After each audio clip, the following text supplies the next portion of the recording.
નમસ્કાર દર્શક મિત્રો, મિસ્ટર ગુજરાત ન્યૂઝમાં આપનું સ્વાગત છે। અખિલ ભારતીય રાષ્ટ્રીય શૈક્ષિક મહાસંઘ ગુજરાત રાષ્ટ્રહિત, શિક્ષક હિત, સમાજ હિતના કાર્યો કરતું ગુજરાતનું સૌથી મોટું શિક્ષકોનું સંગઠન છે, જે દ્વારા સમાજના વિવિધ અગ્રણીઓ શિક્ષકોને સાથે રાખી દર વર્ષે કર્તવ્યબોધ દિવસ, ગુરુવંદના દિવસ, માતૃશક્તિ દિનની ઉજવણી કરે છે।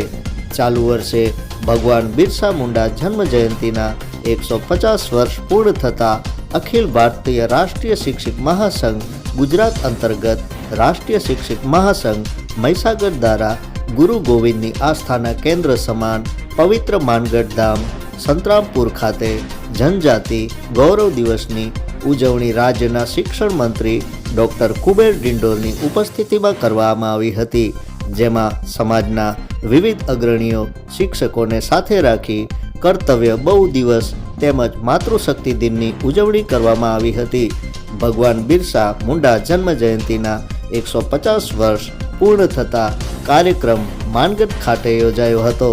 જેમાં તેમના જીવન અને આદિવાસી હોવાના ગર્વ વિશેની વાત કરવામાં આવી હતી। આ કાર્યક્રમમાં મુખ્ય વક્તા શ્રી મોહનજી પુરોહિત, રાષ્ટ્રીય અતિરેક મહામંત્રી અને ગુજરાત પ્રભારીએ સુંદર ભગવાન બિરસા મુંડાની વાત કરી સર્વને મંત્રમુગ્ધ કર્યા હતા। સૌએ ભેગા મળી પ્રીતિ ભોજન પણ લીધું હતું। જોતા રહો મિસ્ટર ગુજરાત ન્યૂઝ, સત્યતાની સાથે સ્પષ્ટ વાત। ધન્યવાદ। અખિલ ભારતીય રાષ્ટ્રીય શૈક્ષિક મહાસંઘ ગુજરાત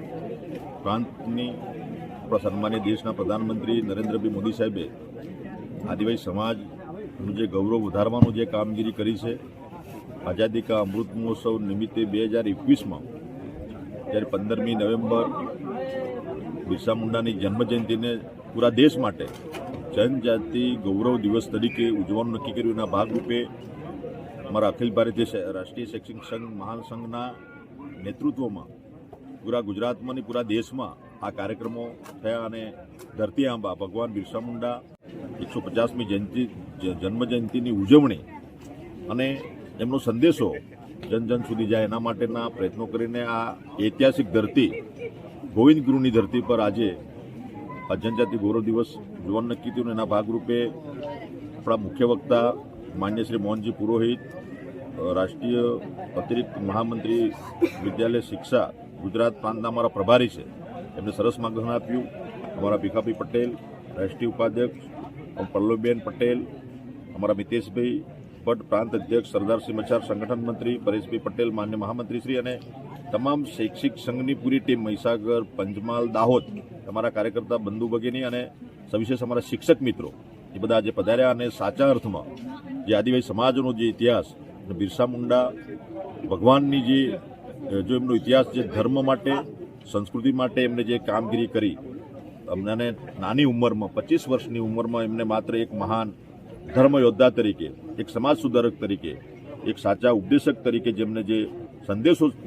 દેશને આપ્યો હતો, સમાજને આપ્યો હતો, સંદેશો પુનઃ આપણા આજની યુવા પેઢીમાં, આવનારી પેઢીમાં જાય એનો પ્રયત્ન, એની શરૂઆત મિત્રો થઈ છે, આનંદની બાબત છે। અને સાથે સાથે આજે મને કહેતા બાબતનો આનંદ છે કે બિરસા મુંડાએ જે દેશને આઝાદી અપાવવામાં યોગદાન આપ્યું હતું ને એનું મહત્ત્વ વધારીને આપણા દેશના પ્રધાનમંત્રી નરેન્દ્રભાઈ મોદી સાહેબે પણ ધરતી આંબા જનજાતીય ગ્રામ ઉત્કર્ષ યોજના જાહેર કરીને પૂરા દેશના આદિવાસીઓના ઉત્થાન માટે 80,000 કરોડ જેટલું બજેટ પણ 15મી નવેમ્બરે એમને જાહેર કર્યું છે। અને આ પૂરા વર્ષ દરમિયાન જનજાતિ ગૌરવ દિવસ અને બિરસા મુંડાના જન્મદિવસ નિમિત્તે અને એમનો સંદેશો અને એમનો ઉપદેશ પૂરા ગુજરાતમાં જાય એના માટેના પ્રયત્નો આખા વર્ષ દરમિયાન ચાલુ રહેવાના છે। ડાંગથી સબરીધામથી જે બિરસા મુંડા જે રથનું ગૌરવ, જનજાતિ ગૌરવ દિવસનું ઉજવણી કરી અને ત્યાંથી રથનું પ્રસ્થાન કર્યું છે, ધરતી બાબા ગ્રામ ઉત્કર્ષ યોજના, એ રથ પણ આવવાનો છે અને એ પણ